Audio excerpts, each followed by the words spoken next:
Eh bien, bonjour à tous. Je vais vous parler aujourd'hui d'un crash d'OVNI assez peu connu qui s'est déroulé à 18 km au nord-est de la ville d'Aztec, dans l'état du Nouveau-Mexique aux USA, et seulement 8 mois après celui mondialement connu de Roswell, dans le même état.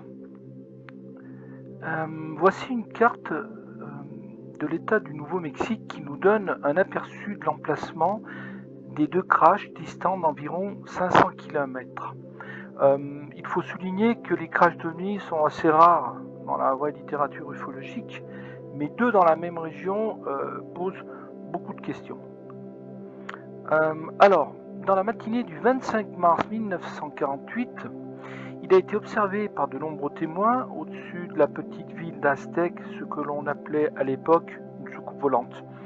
L'acronyme OVNI viendra que quelques années plus tard. Cet objet, d'après les témoins, semblait vaciller et hors de contrôle.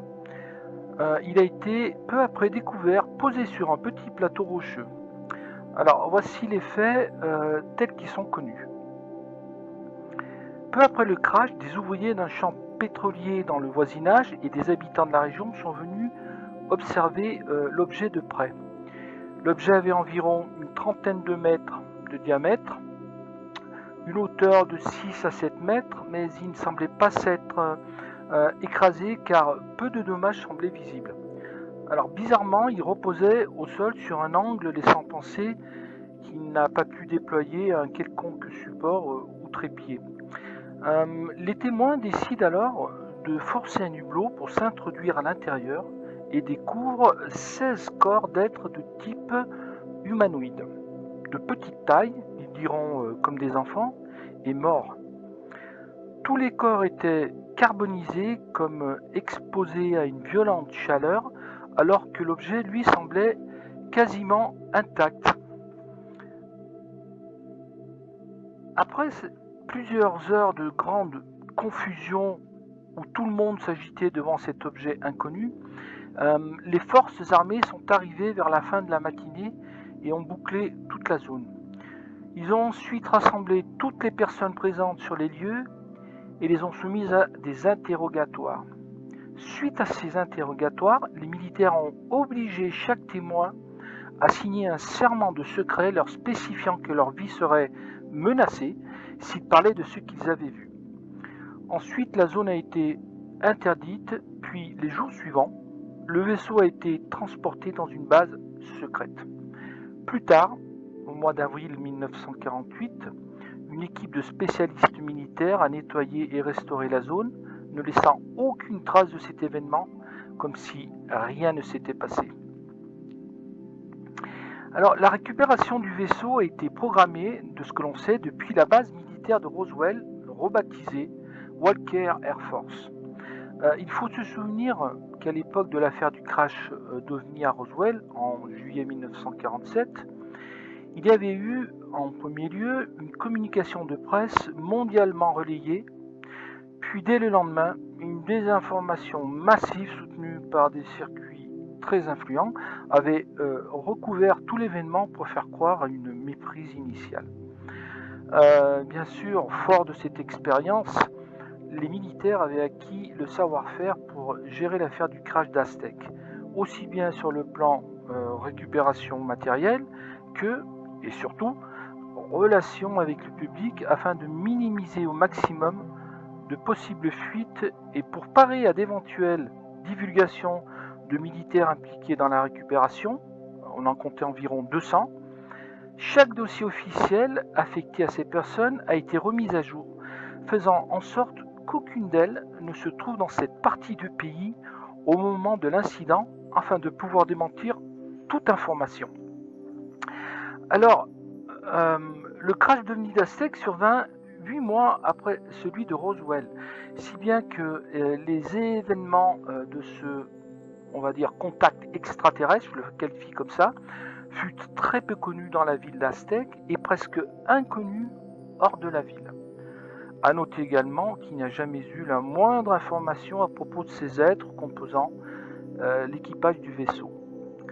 Alors comment cet événement est resté si peu connu?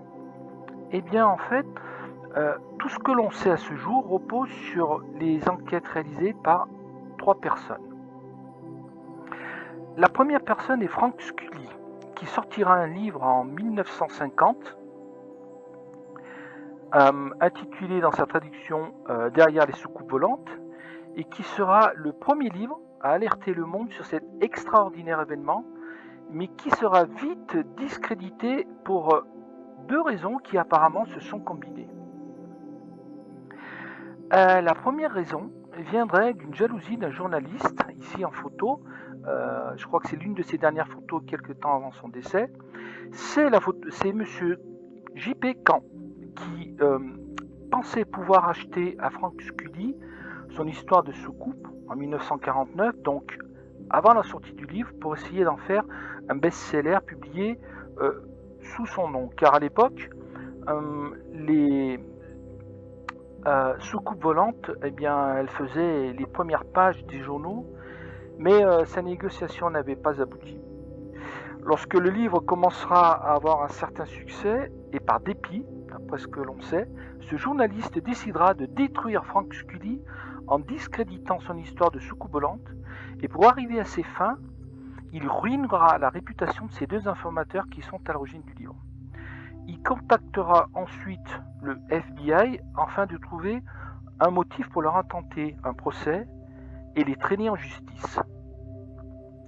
La deuxième raison viendrait d'une discrète mais habile dissimulation orchestrée par l'armée et le gouvernement pour que, malgré de faibles accusations à l'encontre de Frank Scully, les procès aient bien lieu.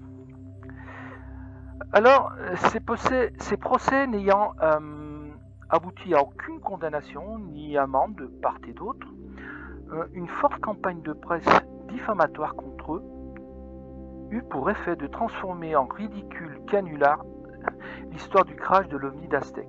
Cet événement fut très vite oublié, ainsi que sa véritable histoire. La deuxième personne est William S. Steinman, dont je n'ai pas réussi à trouver une photo, mais j'ai celle de Wendell C. Stevens, lieutenant-colonel de l'armée à la retraite à l'époque, et qui avait écrit un livre avec Steinman, sorti en 1986, intitulé dans sa traduction « Crash d'OVNI Aztec, un secret bien gardé ». Malheureusement, afin de protéger leurs témoins, l'auteur avait choisi de respecter leur anonymat et ne donner que leurs initiales, ce qui évidemment empêchait tout travail de vérification sur ces révélations, et le livre n'eut pas le succès souhaité. La troisième personne est en fait le couple Scott et Susan Ramsey, qui reprendront l'enquête depuis le tout début avec minutie, persévérance et ténacité, ce qui les amènera à retrouver, de ce que l'on sait, de nouveaux témoins, documents et nouvelles preuves. Alors, ce travail d'enquête se formalisera par une compilation de travaux rassemblés sur une période d'environ 29 ans qui donnera lieu, en 2015, à la sortie d'un livre intitulé dans sa traduction « Un crash devenu au Nouveau-Mexique, 8 mois après Roswell ». A noter que le nom de Frank Thayer sera associé aux auteurs de ce livre. Frank Scully, notre premier personnage, avait écrit dans son livre que ces informations lui étaient communiquées par un groupe de scientifiques qu'il désignera sous un même nom, Dr. G, J-G-E-E, lequel affirmait être l'un des scientifiques ayant personnellement vu, inspecté, analysé et examiné l'OVNI récupéré par les militaires. Scully gardera l'identité des scientifiques toute sa vie. L'enquête du couple Ramsey permettra de faire le lien entre ce groupe de scientifiques dénommé par Scully Dr. J, G-E-E, et scientifiques éminents de l'époque. Alors, mon analyse sur cette affaire, c'est que jusqu'à une certaine époque, aux USA, chaque cas d'observation sérieuse d'OVNI, ou plus rarement de crash, est de suite subtilement noyé par de fausses informations, si bien qu'au final, tout est sujet à suspicion et canular. Le but pour le gouvernement américain étant, bien évidemment, d'empêcher la part de vérité de sortir, pour des raisons de sécurité nationale. Et donc dans ce contexte, il est toujours difficile de prouver formellement ce qui s'est passé. Avec l'arrivée d'Internet, smartphone, mais aussi en triant les fakes, en faisant un travail sérieux, il est aujourd'hui plus difficile de cacher certaines réalités. Je vous renvoie à ma vidéo OVNI à proximité de la base aérienne 942 Lyon-Montverdun, où l'on peut voir 2 photos que j'ai prises à proximité de cette base. Pour revenir à notre cas, bien sûr, on est tenté de dire que les auteurs de ces livres auraient orienté leurs recherches à des fins commerciales pour sortir des livres, mais mes recherches sur cette affaire et à travers leurs livres, sincèrement, me confortent dans l'idée qu'un vaisseau d'origine non humaine s'est posé dans l'urgence près d'Aztec en 1948 sur un plateau, qu'il a été récupéré par les militaires et qu'une désinformation sophistiquée de leur part a permis de cacher à la population la vérité. Eh bien, voilà les amis, la vidéo est finie. J'espère que le sujet vous a plu.